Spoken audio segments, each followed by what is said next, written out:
ini. Teman-teman sekalian, kami lebih mendorong bukan food estate, tapi jaminan pembelian panen.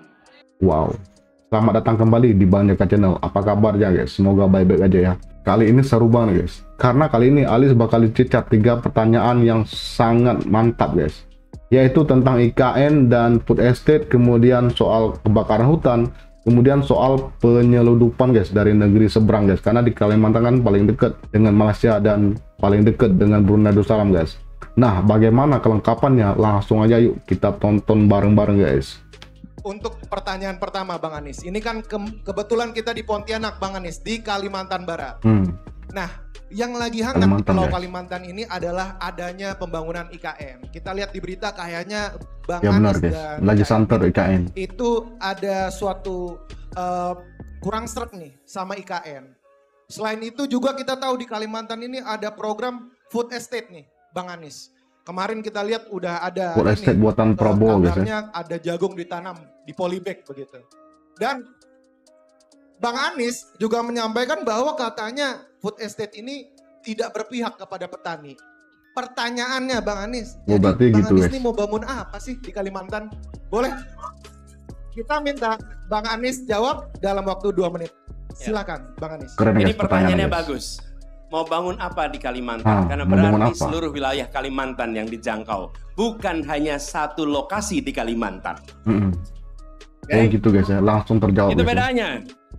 Karena ketika kita bicara 2 hal itu, IKN satu lokasi di Kalimantan. Pertanyaan, masyarakat Kalimantan Barat dapat apa? Jangankan masyarakat Kalimantan Barat, masyarakat Kalimantan Timur dapat apa? Oke? Sementara kalau kita lihat nih, saya sampai punya catatan. Apa yang mendasar? Saya ingin berikan perbedaan antara keinginan dengan kebutuhan. Kalau Anda punya keinginan dan kebutuhan, mana dulu yang diselesaikan? Mana dulu? Kebutuhan. Kebutuhan dulu guys, kebutuhan dulu. Dan ketika bicara kebutuhan, tadi saya bicara juga dengan Monsignor Agustinus, kebutuhan paling utama salah satunya adalah tentang peningkatan kualitas manusia. Oke. Betul, kesehatan pendidikan. Bener banget. Saya sampai cek datanya. Datanya di 5 provinsi Kalimantan ini ada kelas yang rusak berat itu jumlahnya 10.000 ruang kelas. Oke. 79.000 itu SD, SMP, SMA sampai dengan SLB. Dan kalau dicek nih di Kalimantan Barat sendiri itu ruang kelas yang rusak berat itu jumlahnya 28.000 ruang kelas berat. Sekarang, apakah itu perlu dibiarkan? Kalau tidak, lebih baik uangnya digunakan untuk memperbaiki kualitas manusia gitu. Nih, kita ingin di Kalimantan jalan-jalan terbangun dengan baik. Betul. Dan datanya nih, Kalimantan Barat ini salah satu provinsi di antara 10 provinsi yang paling banyak jalan rusaknya.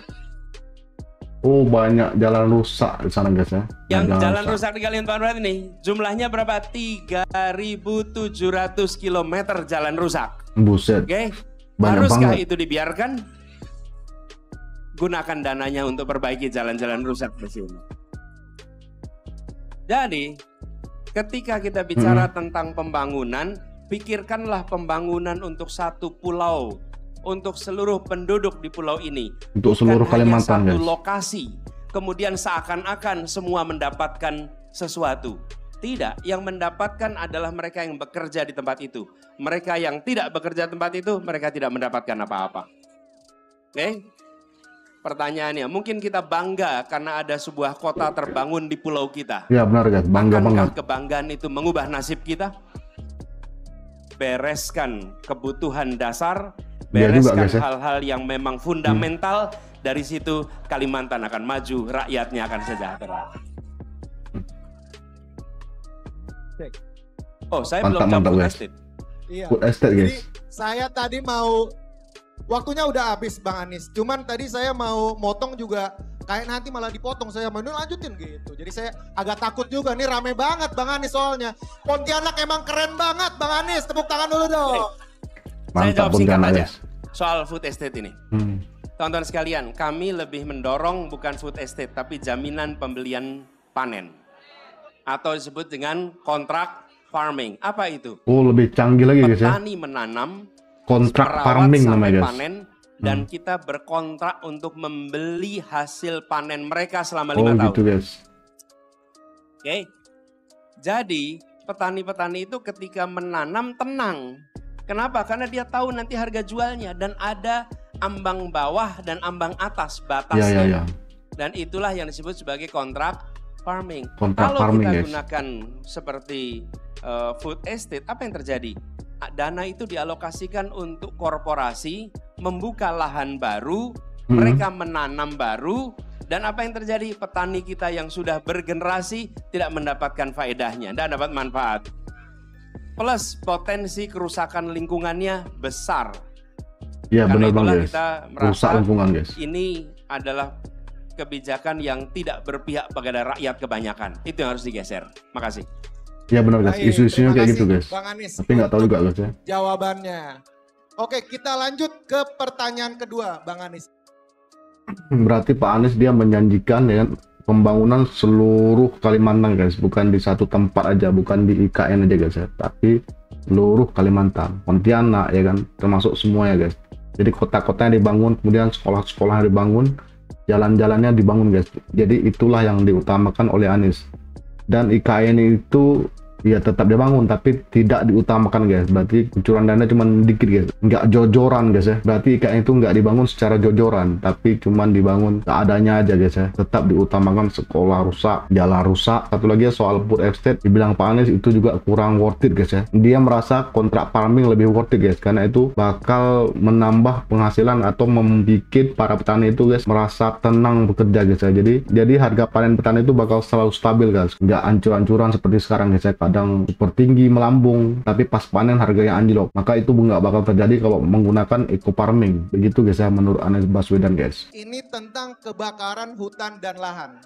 Jadi kita mau ngomongin data dulu nih Bang Anies. Tentang Dari kebakaran Januari hutan guys. sampai Agustus 2023, itu kebakaran hutan dan lahan Karhutla itu mencapai lebih dari 108.000 hektar gitu di Kalimantan Barat. Ini kurang lebih Bang Anies kalau di Jakarta itu bisa mencapai 1.360 kali lipatnya Menarik, guys. wilayah Monas gitu. Kebakaran hutan di wilayah Kalimantan Barat. Nah, gimana tanggapan dari Gimana Bang tuh, Anies? Dan kira-kira apa sih yang harus kita lakuin untuk mengatasi permasalahan Karhutla ini? Silakan Bang Anies, 2 menit. Ini ya tadi saya baca datanya itu. Ini pertanyaan dari internet ya, teman-teman ResortMed yang mengumpulkan. Ya, jadi pertanyaan. Pertanyaan dari masyarakat. Oke, gini. Ketika kita bicara kebakaran, hampir selalu bicaranya pemadaman. Sesungguhnya yang kita harus kerjakan selain pemadaman, di antara periode itu adalah pencegahan. Cuman memang pencegahan itu tidak heroik. Yang heroik itu pemadaman. Ya, benar, Padahal guys. pencegahan itu yang menurut saya lebih penting. Jadi identifikasi siapa-siapa saja stakeholder yang paling banyak beroperasi di kawasan itu. Libatkan mereka. Bahkan dalam catatan kami, itu ada banyak organisasi non-pemerintah yang bisa dilibatkan untuk Cerdas banget guys jawabannya. Catatan kita ini, ada Tropenbos, ada Pengawal Merah Putih, ada Flora Fauna Indonesia, ada Inisiasi Alam Rehabilitasi. Ini semua adalah organisasi-organisasi plus masyarakat yang bisa diajak kolaborasi untuk pencegahan. Jadi anggaran harus disiapkan bukan hanya untuk pemadaman, siapkan anggaran untuk pencegahan. Memang teman-teman sekalian, mencegah kebakaran itu tidak heroik karena tidak bisa ditunjukkan. Saya beri contoh aja, ketika di tetangga sebelah ada kebakaran. Oke, pemadam kebakaran datang. Selesai dia memadamkan, semua orang akan mendatangi. Terima kasih, Bapak, Ibu adalah pahlawan kami yang menyelamatkan dari kebakaran. Betul kan? Orang yang sama melakukan pencegahan keliling ke rumah-rumah, memeriksa listrik, memeriksa saluran gas, meriksa, dan berhasil mencegah. Tidak ada yang datang ke mereka dan bilang, terima kasih Anda pahlawan. Ada, betul tidak? Nah, sekarang sudah saatnya diubah. Sekarang kita harus konsentrasi pada pencegahan sehingga kita tidak harus mengalami kebakaran hutan. Gitu kira-kiranya. Baik, terima kasih Canggih Bang guys Anies jawabannya untuk guys. jawabannya. Super canggih guys jawabannya. Luar biasa. Ini untuk membakar semangat teman-teman Dan semua. ini Catatan sedikit boleh nggak nih? Boleh, Bang Anies silakan. Kebakaran hutan itu menimbulkan asap. Ini angin lagi nih guys. Iya. Iya. Angin lagi nih guys. Angin tidak punya KTP kan guys. Pasti. Memang. Iya. Pasti arahnya ke situ. Kan? Asapnya kemana? Siapa yang bawa asapnya? Kalau asap ya? Meninggalkan satu tempat ke tempat lain tidak dibawa oleh JNE. Nggak dibawa oleh jin. Tapi dibawa oleh jin. Ini pakai ilmu pengetahuan dan Ini akal sehat. nyindir orang yang ngomong KTP nggak ada angin. Angin nggak ada KTP guys ini. Aduh. Bang Anies nih bisa juga ya nyelipinnya dikit nih Bang Anies nih. Nah, jadi angin itu nggak bisa diatur ya Bang Anies ya? Aduh. Oh, pantes panas nih di sini nggak masuk nih angin nih. Gara-gara dibawa-bawa mulu nih sama Bang angin. Oke, langsung kita masuk Bang Anies ke pertanyaan ketiga. Pertanyaan ketiga ini adalah mengenai perbatasan nih Bang Anies. Jadi Kalimantan Barat ini kan berbatasan langsung sama negara tetangga Malaysia ya teman-teman ya. Nah, karena berbatasan ini maka rawan adanya penyelundupan ilegal. Pasti Nah, guys. belum lama ini itu ada penyelundupan barang, penyelundupan narkoba, dan bahkan ada penyelundupan sisik terenggiling. Gimana kira-kira solusinya dari Bang Anies? Boleh Bang, silakan. Ya. Penyelundupan ada lebih sisik terenggiling. dari kalau tidak salah 900 km ya bentangan perbatasan. Menjaga perbatasan itu selalu menantang. Negeri yang sangat maju sekalipun salah satu tantangan terbesarnya adalah menjaga perbatasan. Tapi itu bukan alasan kemudian kita jadi tidak memberikan perhatian. Menurut saya kita harus berikan pos batas lintas negara ini alokasi sumber daya yang cukup supaya mereka bisa memainkan peran yang lebih baik lagi dalam menjaga perbatasan kita. Itu alokasi apa? Fiskal. Fiskal itu artinya anggaran yang lebih cukup. Sehingga mereka bisa menjaga. Kenapa ini penting? Supaya tadi yang disampaikan, illegal transfer, apakah itu barang-barang yang memang di sini bisa diperjualbelikan terbuka, sampai barang yang diperjualbelikan secara ilegal. Tadi pagi saya di pasar Flamboyan, datang seorang pedagang mendatangi saya. Pak Anies, hentikan masuknya barang-barang dari Malaysia. Lalu saya tanya, apa barangnya? Apa yang beliau sebutkan? Sayur-sayuran. Dia katakan sayur-sayuran yang masuk itu telah merusak pasar kami di sini. Buset guys. Jadi sampai kangkung guys masuk guys. Ini bukan barang-barang yang high end, ini sayur. Apakah kita tidak bisa membangun sayur itu di sini? Bisa kita tanam. Jadi saya melihat satu itu, yang kedua pelibatan masyarakat. Bagaimanapun juga pelibatan masyarakat itu menjadi kunci. Dan yang ketiga yang tidak kalah penting, kesejahteraan masyarakat di perbatasan harus ditingkatkan. Sehingga mereka tidak melihat yang seberang itu sebagai tempat yang jauh lebih tinggi standar sosial ekonominya. Artinya bantuan untuk permodalan, bantuan untuk usaha ekonomi mikro kecil di kawasan perbatasan harus diprioritaskan. Dulu kita pernah dengar pembangunan dari pinggiran. Tapi kenyataannya yang di pinggir masih terus ada di pinggir. Iya benar. Nah, kami tidak ingin berslogan, tapi kami ingin daerah perbatasan jadi prioritas untuk pembangunan ekonomi. Supaya mereka tidak timpang dengan sebelahnya. Dan penjagaan tetap selalu menantang, karena itu kita berharap bisa semesta. Masyarakat ikut mengawasi, melaporkan, dan kemudian pos lintas batas atau pos batas lintas negara itu punya kemampuan untuk merespon bila ada laporan. Gitu ya. Baik, terima kasih Bang Anies. Jadi udah dijawab sama Bang Anies tadi ya untuk pertanyaan mengenai perbatasan Kalimantan Barat dengan negara tetangga. Oke, ini wow, mantap banget ya guys ya, semua dibahas. Dari mulai IKN, food estate, kemudian kebakaran hutan, sampai illegal logging guys ya. Jadi penyelundupan guys ya. Ternyata guys jawabannya guys di luar Nurul semua guys ya. Yang pertama itu jawabannya adalah kenapa kurang berminat bangun IKN di Jojoran ya kan. Jawabannya juga di luar Nurul guys, karena Anies ingin membangun seluruh kota di Kalimantan ya kan. Bukan cuma di satu tempat aja. Dibilangnya bagaimana dengan Kalimantan ini?